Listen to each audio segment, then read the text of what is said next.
औज़ुबिल्लाहिमिनश्शैतानिर्रजीम बिस्मिल्लाहिर्रहमानिर्रहीम।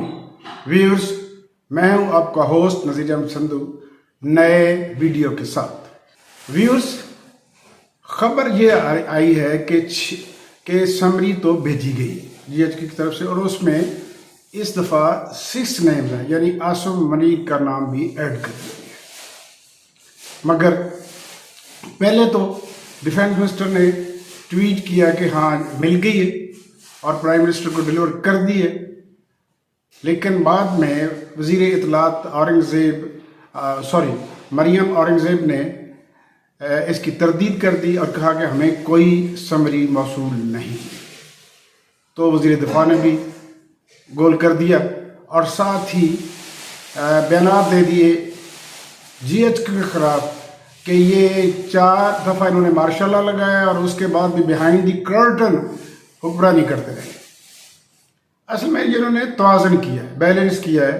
इससे पहले वो बयान दे चुके थे कि ये डोमेन जो है वो आर्मी की है, लिहाजा जो फैसला आर्मी करे उसे कबूल कर लेना चाहिए। तो PMLN में इसके खिलाफ बहुत कुछ कहा गया, नाराज़गी का इज़हार किया गया और लंदन से फ़ोन आया कि तुमने क्या बकवास की है, तो उसने फिर ये बैलेंस कर दिया। हो सकता है अभी जीएचक्यू की मर्ज़ी से किया, बहरहाल बैलेंस हो गया। अब समरी तो जा चुकी है और उसमें 6 नेम हैं, लेकिन इनकार हो रहा है कि अभी हमें रिसीव नहीं है। दूसरी तरफ ये है कि आज काबीना का इजलास है। काबीना में ये ड्राफ्ट पहले डिस्कस हुआ था जिसमें रिटेंशन का लफ्ज़ ऐड करना था, मगर काबीना ने उसको मुलतवी कर दिया था, मंजूर नामंजूर नहीं किया था। उसकी वजह शायद पीपल पार्टी के कुछ लोग थे। अब उनके साथ दोबारा सलाह मशवरा हो गया है और आज काबीना का इजलास है और मे बी कि आज पास हो जाए या फिर रिजेक्ट हो जाए, या रिटेंशन का लफ्ज़ अगर यूज़ होता है तो फिर वो जनरल बाजवा फेवर में भी इस्तेमाल हो सकता है। वो अभी तक गेम से बाहर नहीं है और जनरल आसिम मनीर के हक में भी इस्तेमाल हो सकता है। दोनों सूरतों में वो इसे प्रेसिडेंट के पास नहीं भेजेंगे और ये कंट्रोवर्शियल हो जाएगा और कोर्ट में चैलेंज हो जाएगा और इस तरह मामला और लटक जाएगा। एक तरीका दूसरा ये है कि वो आसिम मनीर को आर्मी चीफ मुकर्रर कर देते हैं और किसी और को चेयरमैन जॉइंट स्टाफ मुकर्रर करके वज़ीर आज़म समरी जो है साइन कर भिजवा देते हैं प्रेसिडेंट को, और प्रेसिडेंट उससे रोक लेते हैं कुछ वक्त के लिए, 2-4 दिन के लिए।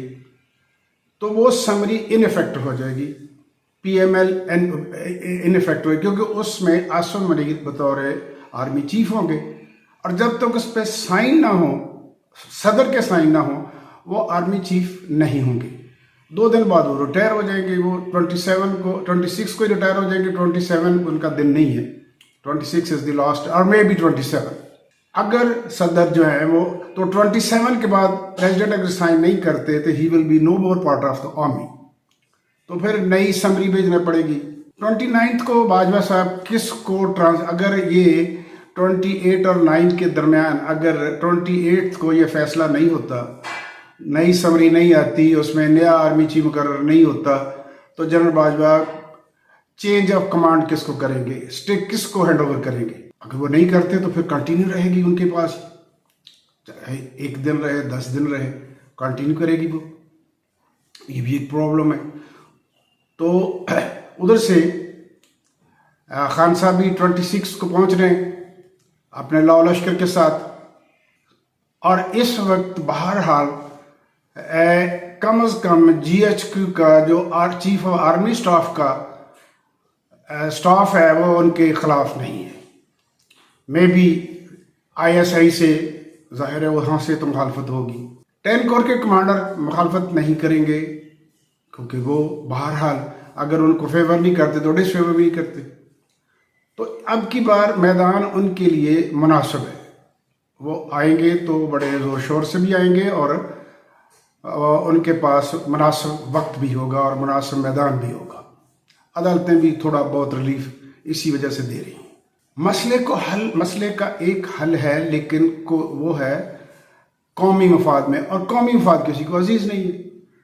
مسئلے کا سیدھا سادہ حل ہے کہ وہ جرنیل جو نان کنٹروورشل ہے، جیسے نعمان محمود، ان کو آرمی چیف وغیرہ کر دیا جائے، صاحب ان کو کر دی جائے یا ان کو چیئرمین بنا دیا جائے، تو دے آر دا بیسٹ۔ یہ کپل جو ہے، یہ جو پیئر ہے، یہ بیسٹ ہے۔ مگر قومی مفاد میں یہاں کوئی سوچتا نہیں ہے، یہاں تو ذاتی مفاد کی بات ہو رہی ہے۔ لہٰذا یہ مشکل مرحلہ آنے والا ہے۔ دوسری طرف پاکستان جو ہے وہ ڈیفالٹ کی طرف بڑھ رہا ہے۔ 3 ہفتوں کے ریزرو ہیں آپ کے پاس، انتہائی برے حالات ہیں۔ اور وزیر اعظم صاحب کا یہ حال ہے کہ آج وہ جا رہے تھے ترکی، تو وہ نہیں جا رہے، انہیں روک لیا گیا ہے۔ تو جو بندہ اپنی مرضی سے دورہ نہیں کر سکتا، وہ آرمی چیف کیسے مقرر کرے گا؟ اس کے ساتھ ہی میں اس ویڈیو کو کلوز کرتا ہوں اور آپ سے ریکویسٹ کرتا ہوں کہ سبسکرائب کریں، لائک کریں، شیئر کریں، کامنٹ کریں۔ I will be highly thankful to you. Thanks, bundle of thanks.